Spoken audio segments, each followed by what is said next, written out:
The name that resonates with me is Cam Reddish. Nobody has a higher ceiling than Cam Reddish. 6'9", 7'1" wingspan, can shoot the ball well from the outside. But how about Cam Reddish? Why is he such an interesting case? Well, Cam is a polarizing player depending on which teams you talk to. Some would tell you that he's Rodney Hood, and some would tell you that he's Paul George. The hype surrounding Cam Reddish's name in high school was something that very few prospects get. So many analysts loved his size and jumper, and they often compared his game to T-Mac and Paul George. If you asked any high school player that played during the same time as Reddish who was the toughest player you had to guard, or who was the best player you played against, Reddish's name always gets brought up. Who the hardest person you had to guard? Cam Reddish. But now if you look at him, he is struggling to even stay in the league and was just waived by the Lakers. How did Reddish go from the next big thing to an NBA bust? At the age of 14, Reddish started to go viral on social media. He was already 6'2" in 8th grade. In high school, he had everything: great handles, a silky smooth jump shot, could create for himself and others. Over the next 3 years, he went from 6'2" to 6'7" and was growing in popularity in the basketball world. Kevin Durant was one of the players that took notice of Cam Reddish's play and said this: "He's athletic, long arm, quick in transition. This kid can be a pro if he puts in the work for sure. His athleticism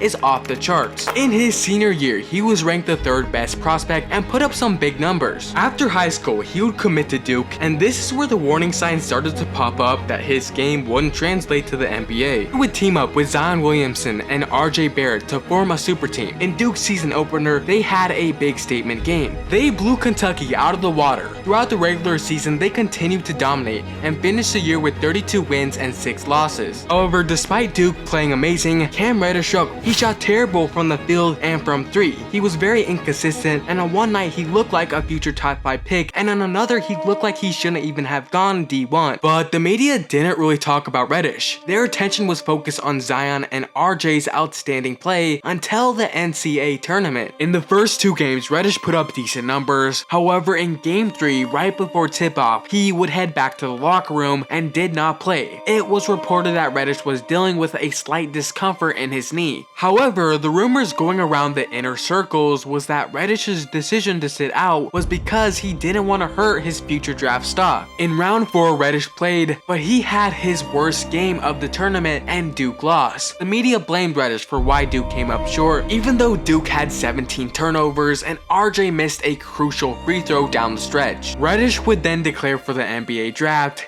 and quickly became one of the most polarizing prospects. Many scouts were torn on what Reddish would become. Some said he was an amazing player with a high ceiling, and the only reason why he struggled in college was because he played with Zion and RJ, while others said he had no heart, no motor, and was going to end up being Ben McLemore 2.0. With the 10th pick in the 2019 NBA Draft, the Atlanta Hawks select Cam Reddish.